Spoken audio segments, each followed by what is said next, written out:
Come on into the library.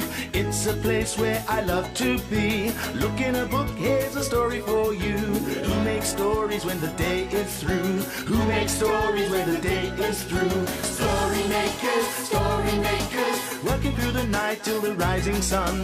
Story makers, stories are fabulous, stories are fun. Milton, Wordsworth, Shelley and Jackson, working through the night till the rising sun. Story makers, stories are fabulous, stories are fun.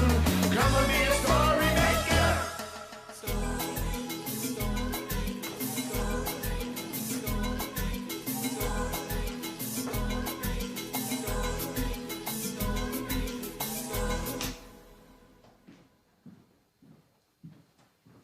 Story makers.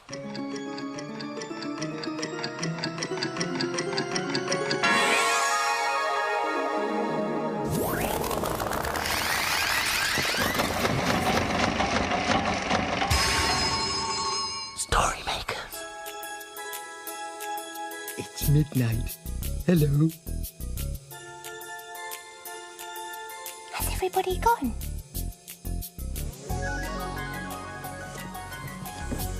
The sun is down, the stars are bright. Story makers come out at night. Milton, Wordsworth, story maker and magical maestro, at your service. 1, 2, a brush for you. 3, 4, there's some more. 5, 6, brushes on sticks. 7, 8. Jackson! What? What are you doing? I'm the painting monitor. What's that? Oh, it means I have to look after the painting area and keep it tidy. Oh, can I be a painting monitor too? Oh, no, Jelly. There can only be one painting monitor. Oh, okay. I'll just have a look at these pictures over here. Oh, this is a nice doggy. Oh, no, you can't look at those. I've tidied them away. Oh, I just wanted to have a look. Well, you can't. I can. Can't. Let me see this picture. Perfect. But I wanted to have that picture. So did I. No, I did. A fine hound. Perfect for a story. Now, are you ready to help me make a story? Remember the magic words. Imagine a story.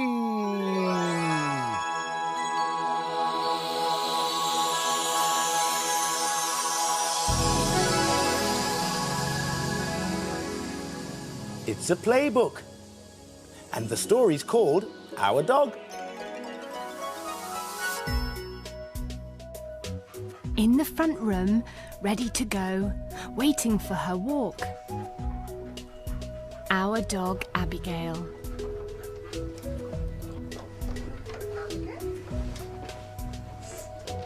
Out of the door, leaving the house, pulling me along.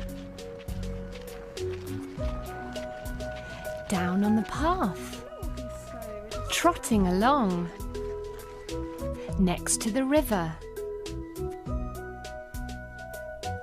Looking around, having a wash, annoying the swans. Careful, Abigail. Out in the park, running and jumping and fetching a stick. On the way home, mouth open wide, tongue hanging out. Back in the garden, playing some more with her favourite toy.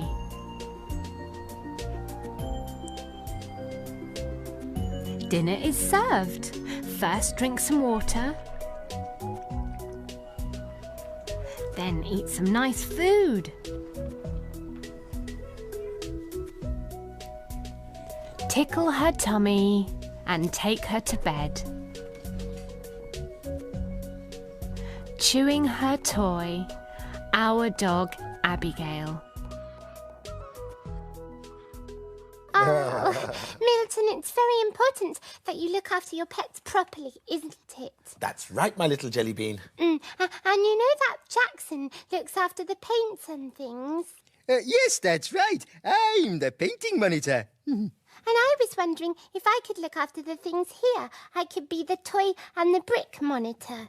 Oh, yes, indeed. It's very important that someone takes care of all these things. Yes, I'll be the best monitor in the whole world. If I could just work out how all these things fit together. Wait a minute. This piece of the jigsaw reminds me of an old story from a country called India. Oh, what story's that? I'll show you. Are you ready to join in with the magic words?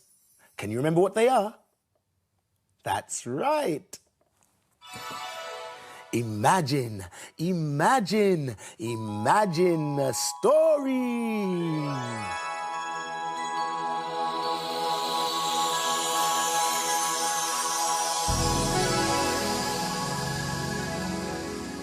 It's a tale from far away, and it's called The Dobby-Waller's Donkey. The Dobby-Waller walked home after a long day washing clothes. He ignored his dog and his donkey who were tied up outside his hut and went inside to eat a huge dinner. He ate until he could eat no more and fell asleep at the table. The dog and the donkey were very hungry. Their tummies hurt because they were so empty. Now they would have nothing to eat until the morning. They fell asleep dreaming about food they would never eat. When all was quiet, apart from the snoring of the greedy Dobby-Waller, a thief crept past the dog and the donkey and slipped into the Dobby-Waller's hut. After he had taken all he could carry, the thief slipped out of the hut again and crept past the dog and the donkey once more. The bag he was carrying was very heavy, so he set it down and rested for a minute. The donkey awoke. "Look, a thief is carrying off our master's goods. Bark, dog!"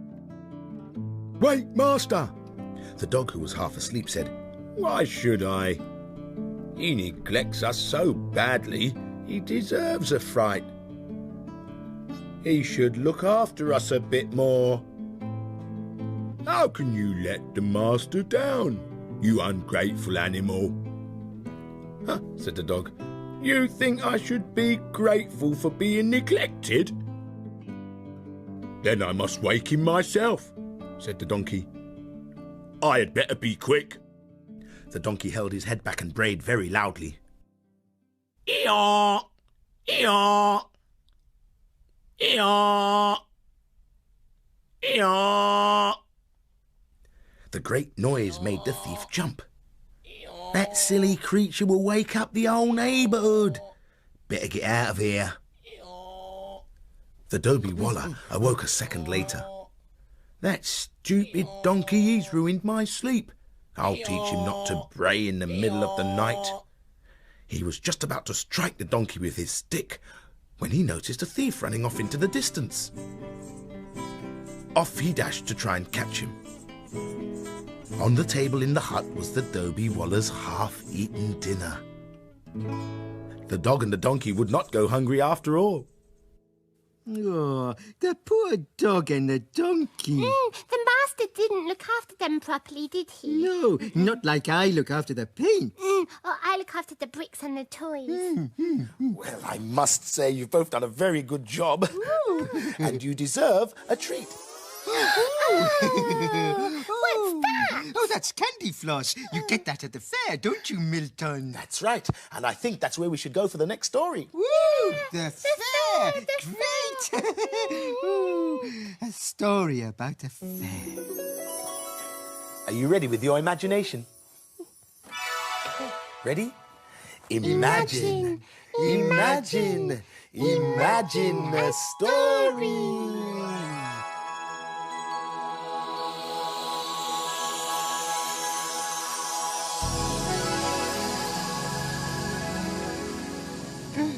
It's a blue cow story. Oh, I Blue Cow?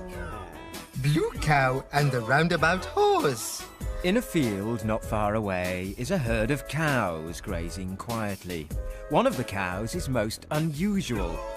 Blue Cow wonders about the big world beyond her field. One day, Blue Cow heard beautiful roundabout music on the breeze. I wonder what it would be like to be a horse on a carousel. She's off again, said the other cows. So Blue Cow caught the bus that stops beside her field. I'd like a ticket to a roundabout, please. There you go, madam. Hold very tight. And they set off for the fair.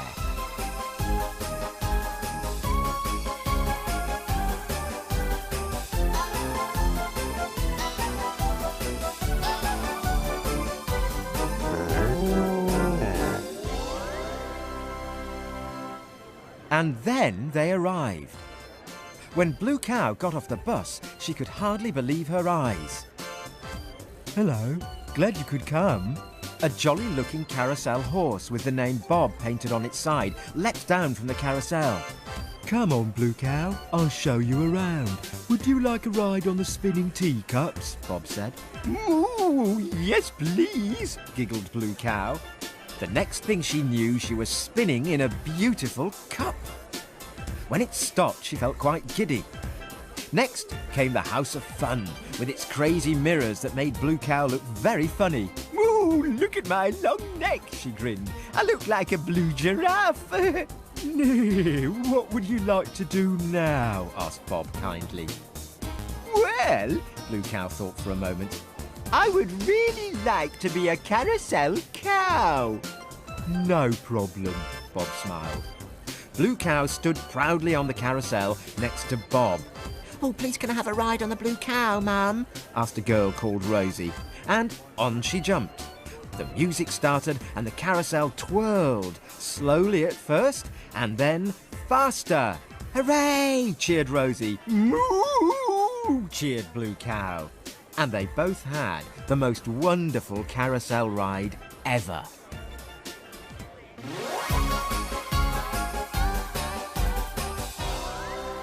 You'll never guess where I've been.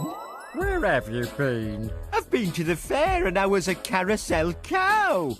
Everyone knows cows can't go to the fair. But we know they can, don't we? Yes, we do know, don't we? She could do anything if she imagined hard enough. Yes. But look. Oh, it's nearly morning. The children will soon be here. Indeed. The dawn is upon us. The morning is nigh. We've made our stories and we bid you goodbye.